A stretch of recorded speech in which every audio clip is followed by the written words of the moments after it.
Galera, o capítulo 1060 foi um dos capítulos mais importantes de todos e eu posso provar. A gente teve uma palhinha do personagem mais poderoso de One Piece, usando uma arma ancestral. A gente teve o Luffy falando do sonho final dele e uma das personagens mais importantes voltando pra história.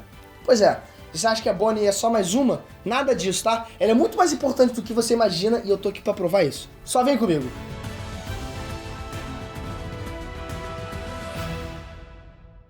Ei nerd, beleza?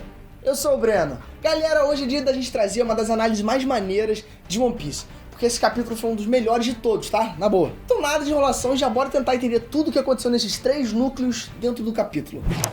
Sabo, Vivi e o sonho do Luffy. A gente começa com os chapéus de palha loucos porque descobriram as últimas notícias que foram divulgadas pelo mundo. E as principais foram que o Sabo matou o Rei Cobra, o Rei de Alabasta, que também é o pai da Vivi. E assim, óbvio que isso é mentira, porque a gente conhece muito bem o Sabo e sabe que ele jamais mataria alguém. Ainda mais um cara tão gente boa igual o Rei Cobra, que era um cara que ninguém tinha o que reclamar dele, pra falar a verdade. O que leva a gente pra fala do Zoro, falando sobre a Vivi se cuidar do mesmo jeito que eles deixaram o Ace se cuidar. Agora, pô, fala sério, né?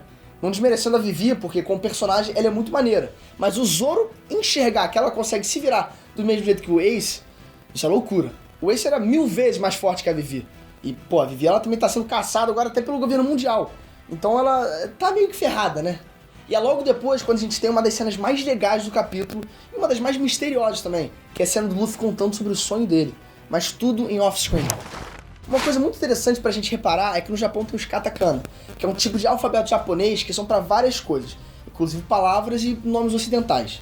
Legal, mas agora você deve estar se perguntando, o que isso importa? E o que importa é que a grafia de katakana para a palavra paz e para a palavra peça é a mesma.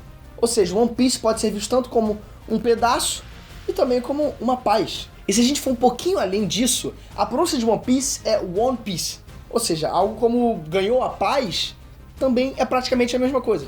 E a gente já sabe como o Oda ama esses truques aí de palavra, né? Então eu não sei vocês, mas eu acho que a gente pode interpretar esse um tesouro como justamente não é um tesouro qualquer. Ou seja, ele não é um tesouro entre vários outros, porque ele é único. Ele é um tesouro, entendeu? Tipo um anel do Senhor dos Anéis, sabe? No sentido de mostrar que ele é o tesouro.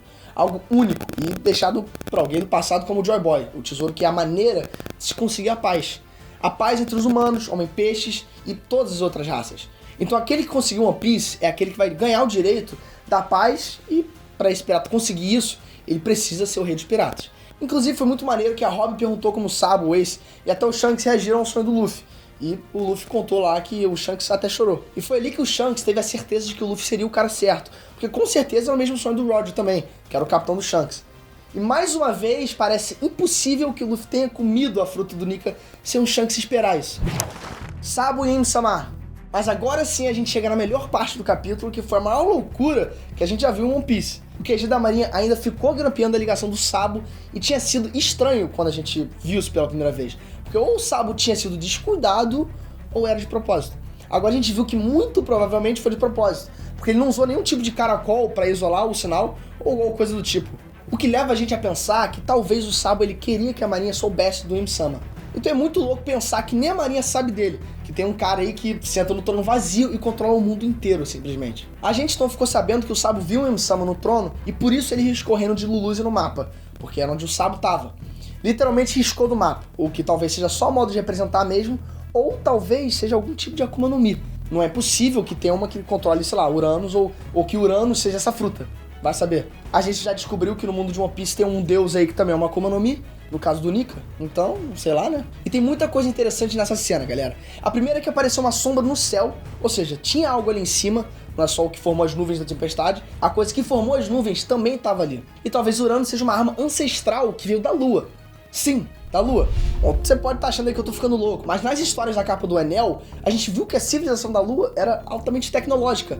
E talvez Uranus seja um tipo de disco voador, ou sei lá, um navio aí que é mais uma nave do que um próprio navio. Ou um navio voador parecido com a Arca Maxim do Enel, que também talvez não seja coincidência que o Enel, com a fruta do raio de controle lá dos relâmpagos e nuvens, ou seja, do céu, tenha feito um navio voador que iria destruir uma ilha. E outra coisa bacana pra eu citar aqui, galera, é que são exatamente 16 raios de luz caindo na ilha. E 16 é um número bem recorrente em One Piece, com 16 badaladas dos sinos, 16 balas sagradas, que é o ataque final do Doflamingo, que é justamente traduzido do japonês como execução divina, ou no inglês, que é God's Thread, que seriam os fios de Deus, que também é muito parecido com God's Threat, que é ameaça divina, ou algo como medo de Deus.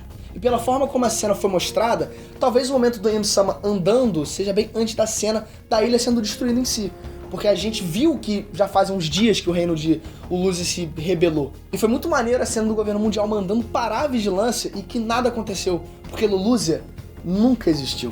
Então, pelo jeito do Fujitora de pensar, do Smoker e tudo mais, cada vez mais se configura uma parte da marinha com cada vez mais motivos para odiar o governo mundial e, de tabela, o exército revolucionário e o Luffy, galera, ganhando ainda mais aliados.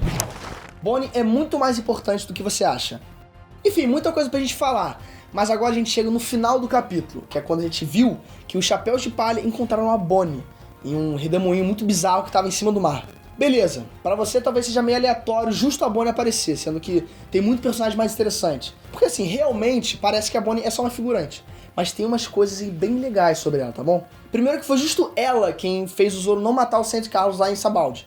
E por ela ver que o Zoro tentou isso, ela teve um certo ódio contra o Chapéu de Palha. Ainda mais quando ela soube que foi o Luffy que deu aquele murrão épico no St. Carlos. E claro, não porque ela gosta do governo mundial ou algo do tipo, mas porque isso fez um almirante ser enviado pra ilha e botar todo mundo pra fora. Então no capítulo 793, quando ela viu que o Luffy e o Law derrubaram o Doflamingo, ela ficou feliz e comemorou pelos rivais dela. E outro momento que a Bonnie aparece é quando o Barba Negra captura ela pra trocar por um navio de guerra. É estranho o Barba Negra não ter pego a fruta dela ou querer algo com ela, porque o próprio Akainu admitiu que teve um frio na espinha quando soube que ela sumiu das mãos do governo mundial. Ou seja, a Bonnie tava com o governo mundial e ela tem algo específico que, assim, preocupou a Akainu quando ela fugiu. Isso tudo porque ela tinha ficado em Sabaody e viu a execução do Ace pela transmissão e chorou porque o Barba Branca tinha morrido. Porque tudo isso era culpa do Barba Negra. E outra coisa, galera, a Bonnie, ela com certeza é muito mais velha do que ela normalmente parece, bem no estilo da Tsunade. E outro momento que ela também pareceu ser muito gente boa foi quando ela viu que o jeito que o Kuma estava sendo tratado como um escravo. E ela acabou ficando muito irritada quando viu isso. Ou seja, ela conhece e gosta do Kuma, e também do Barba Branca. E se considerar a personalidade comilona dela, que parece com a do Luffy, e a fruta misteriosa e super apelona que a Bonnie tem, ela é a personagem perfeita pra encaminhar o Chapéu de Palha daqui pra frente. E se você for ver, a fruta dela é muito apelona por conseguir controlar a idade dela e de outras pessoas.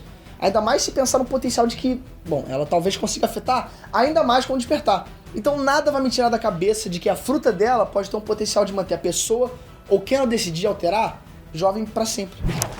Mas agora eu quero saber o que você tá achando aí. Comenta aqui embaixo sobre esse capítulo 1060. O que vocês estão achando? Vocês estão hypados pro próximo capítulo? Eu tô. E claro, se inscreve no canal clicando nessa bola aqui. Clica no sininho, que a próxima análise de One Piece você não vai perder. Você vai estar aqui comigo.